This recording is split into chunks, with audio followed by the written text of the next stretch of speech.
there's a moment.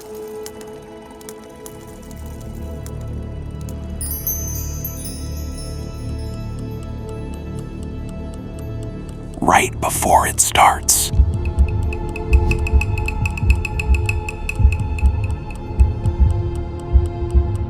When you could still turn back. But you don't.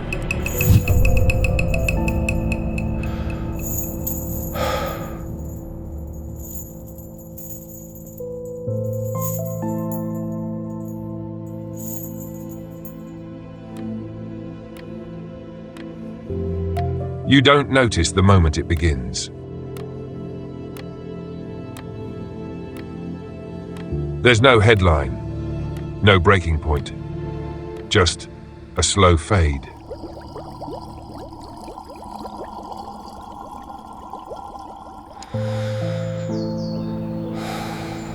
One morning, the world feels a little further away, a little more muffled. You still smile. You still answer. You still say, "I'm fine." But something's missing, and you can't name it yet.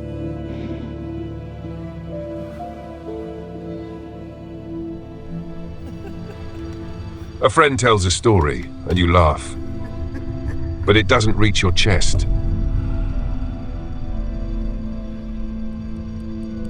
You're in the room, but not quite.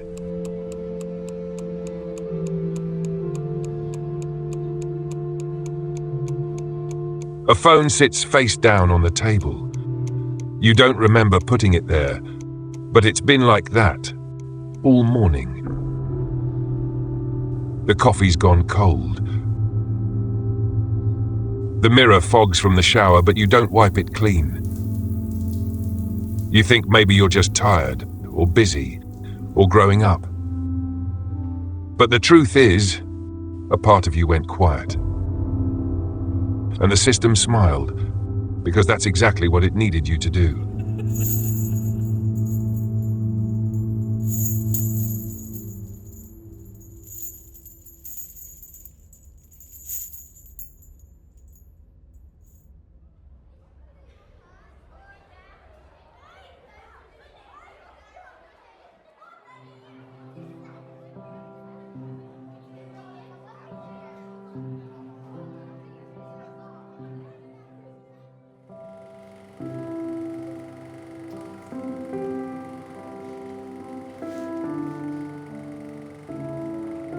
You were born with your whole heart open.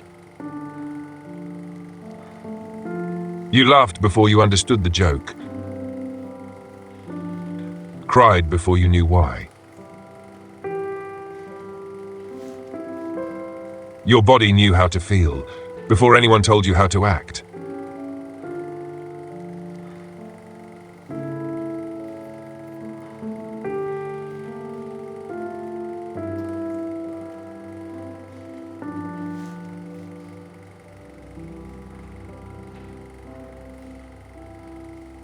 And then the lessons began.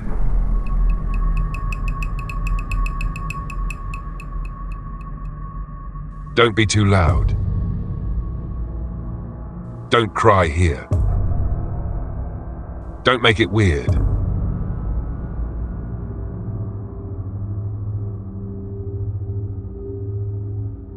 The room didn't know what to do with your aliveness.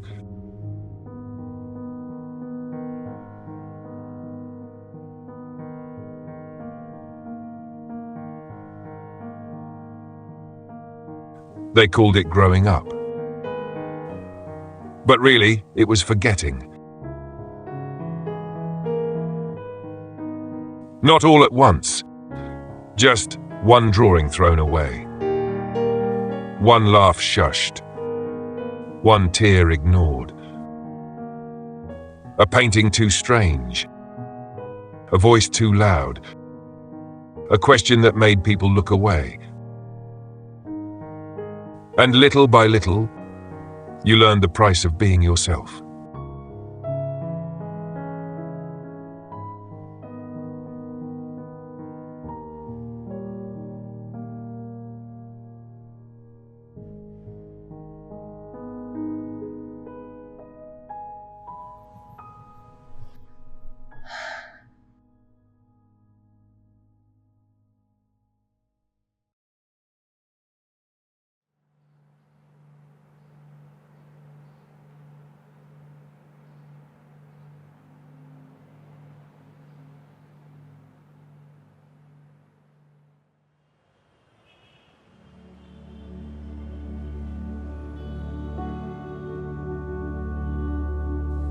They gave you a desk, a number, a chair that faced forward.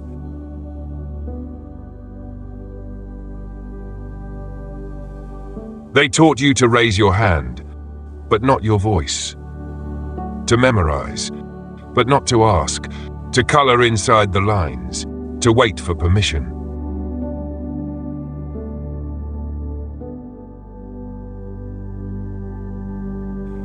You learned to smile, even when it didn't feel right. You got gold stars, not for wonder, but for silence.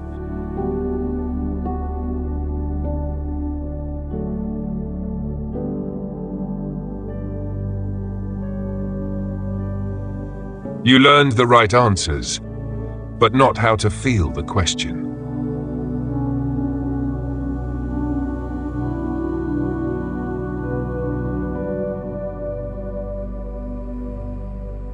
You started to notice that being good meant being less, and the system called it success.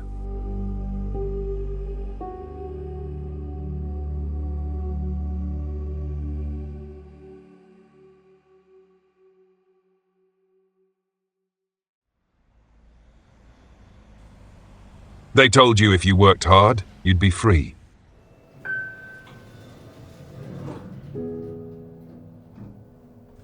That the job was the path, the ladder, the proof you mattered.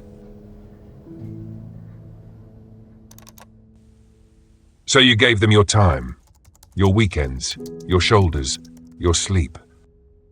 And when you got tired, they gave you a raise. You called it purpose, but it was a transaction. You showed up even when you were empty, smiled, even when it hurt.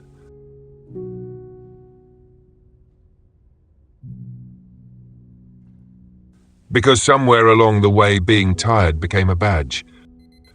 Being busy became your personality. And being numb, that became normal.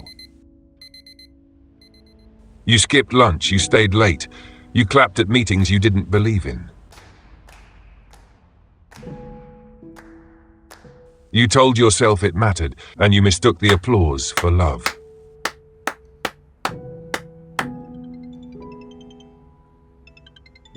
Eventually, you stopped noticing. The pause before answering, the message left on read, the friend you never called back.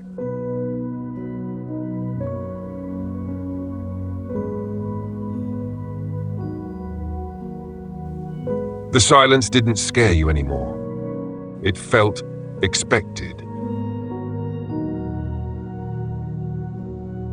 Dinner was eaten in front of screens.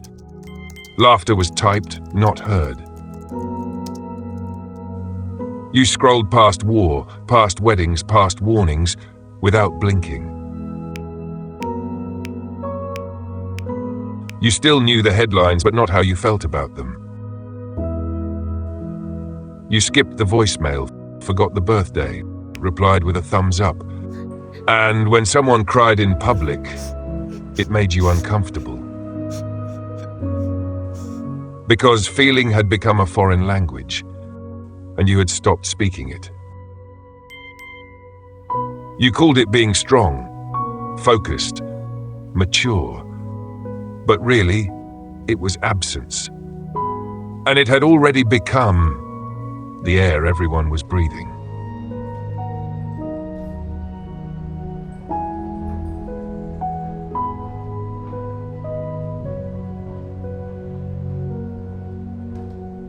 You didn't cry. You didn't scream or shatter or collapse. But one day your chest tightened when nothing was wrong. You forgot simple words. You stood in the kitchen and couldn't remember why. You were tired, even after sleeping. It wasn't burnout. It wasn't laziness or age or stress. It was a soul trying to signal through the static, Because the body never forgets what the mind tries to bury. It remembers the grief you didn't name, the tears you held back, the joy you postponed. It remembers the mornings you said "I'm fine" before your mouth had time to lie. The numbness had a cost, and your body was the first to pay it.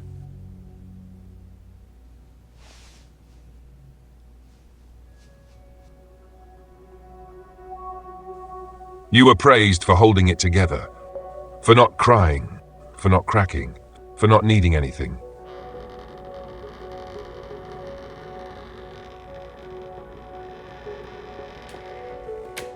They called it strength, but strength never meant silence.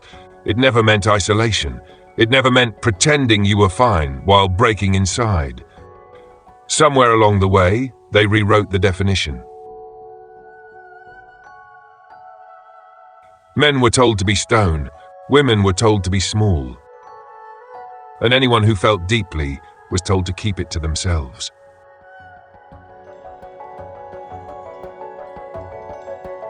Tears made people uncomfortable. Softness was seen as weakness. So you got good at hiding.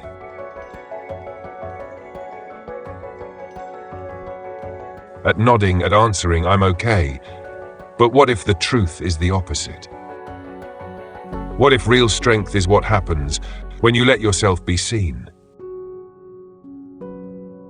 What if the bravest thing you'll ever do is feel?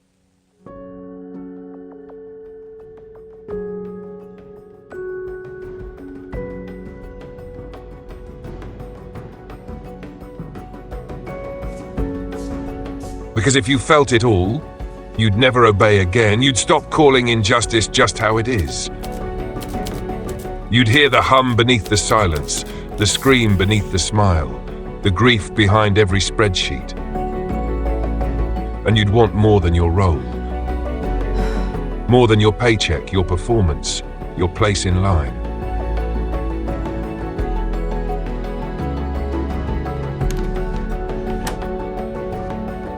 Because when you feel fully, you remember what matters. You remember that love is not a weakness, that rage can be holy, that joy doesn't need permission. You start to hear music again, not just sound but ache. The sky looks different, so does your face in the mirror. And suddenly, the whole system begins to shake, because it was never built to hold people who are fully alive. That's what they were afraid of.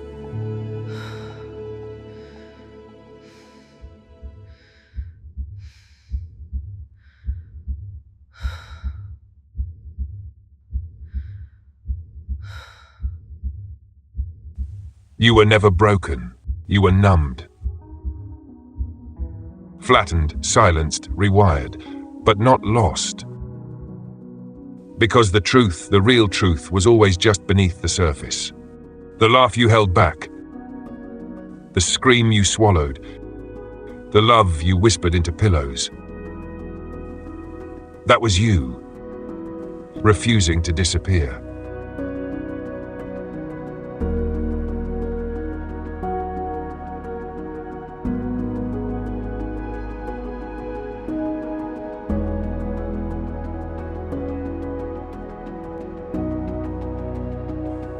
They built the system to keep you quiet, but your heartbeat kept speaking.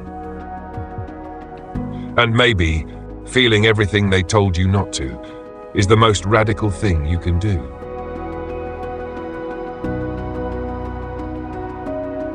To cry when it hurts, to rest when you're tired, to say no, to say more, to say "I miss you." To put your hand on your own chest and feel that you're still here. You are not a machine. You are the pulse they tried to silence, and you are still beating.